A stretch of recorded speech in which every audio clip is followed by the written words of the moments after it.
Os dois usam a fonte do sol, mas o aquecimento de água ele vai funcionar simplesmente para aquecer água, né? Então, a energia fotovoltaica ela gera energia elétrica, então tu pode usar em mais de um ponto, né? Que não pode usar inclusive para aquecer água, como se fosse aquecendo usando o chuveiro, mas pode usar para ter um ar-condicionado, pode ser uma geladeira, pode ser as lâmpadas de casa. Então isso tudo ela vai utilizar para mais de um fim, né? Não é só o aquecimento de água.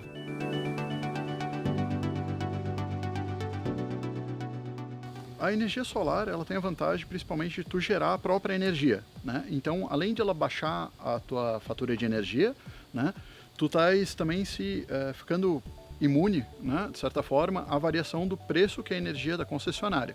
Isso sem contar a parte ecológica, né? Então tu estás gerando na tua própria residência, então tu estás evitando que tenha que ser feita uma grande usina hidrelétrica ou coisas não tão ambientalmente amigáveis.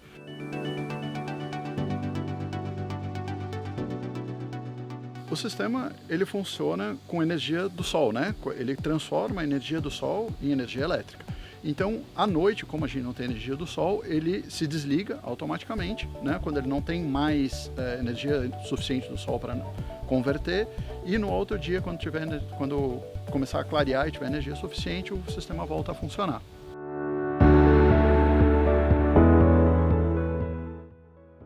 Durante o final de semana, por exemplo, se tu estás em casa, são dois tipos de consumidores, né? Uma indústria, uma escola, que nem aqui a Vila Olímpia, ou um consumidor residencial.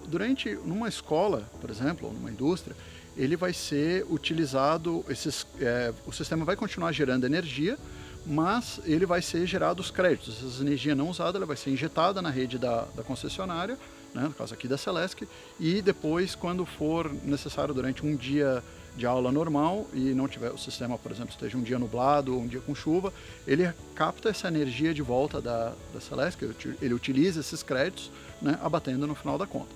Um usuário doméstico de casa, funciona um pouco ao contrário. Normalmente nós não estamos em casa durante o dia, então ele fica gerando e aí o nosso consumo é maior à noite. Então funciona a mesma coisa. Durante o dia eu injeto energia na rede, gerando créditos, e à noite eu uso esses créditos de energia.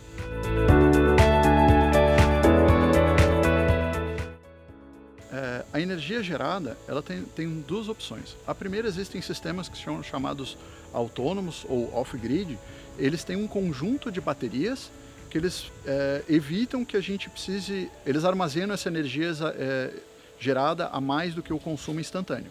Em sistemas grid, tá? Como por exemplo aqui na Vila Olímpia, né, eles são conectados ao grid. Então a energia que está gerada excedente, ela é injetada na rede da concessionária e quando não se tem se necessita de um volume maior de energia, ela usa a própria rede para puxar utilizando esses créditos gerados.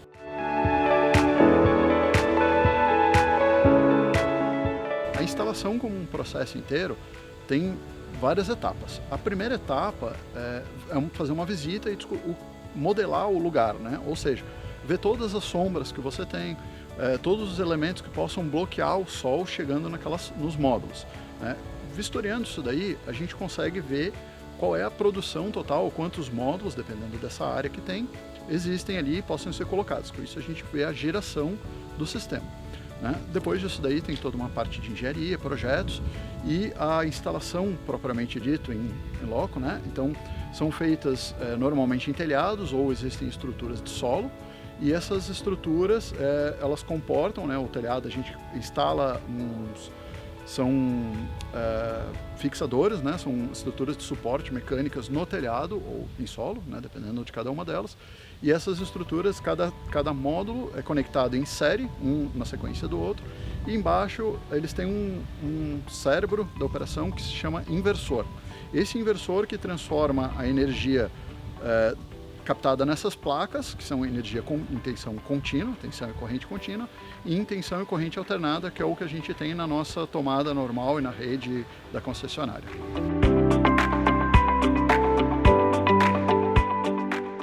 O sistema ele é projetado para gerar um volume de energia de acordo com o número de módulos e cada local, por exemplo, se eu colocar o mesmo sistema aqui em Santa Catarina, colocar em Goiás e colocar no Nordeste, ele vai gerar quantidades de energia diferentes.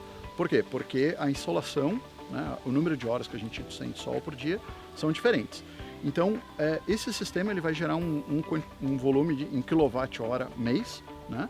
E esse sistema ele vai abater da tua conta, dos volumes da energia. Uma parte gerada, consumida automaticamente durante a instalação, e outra parte ela é gerada e colocada na rede. Então isso daí no final do mês ele é registrado pelo relógio medidor bidirecional, que ele mede o que entrou e o que saiu, e aí no final da conta do mês ele é feito a soma de tudo que foi injetado e que foi consumido, e aí dá a fatura final.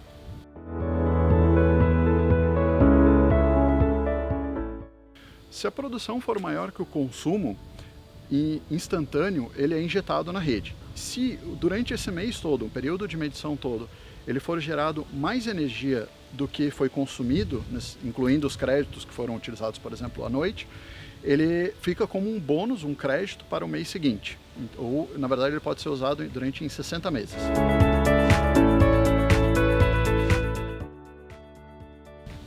O investimento, ele se paga e depende muito do tamanho do investimento.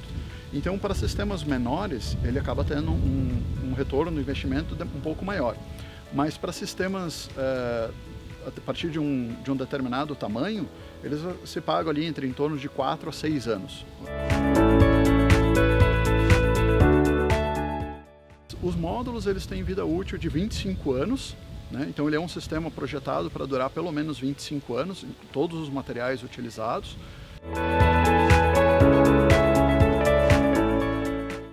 A manutenção, o módulo ele já é colocado com uma certa inclinação. Então a água da chuva, ela a própria chuva ela já limpa uma boa parte dos módulos, tá?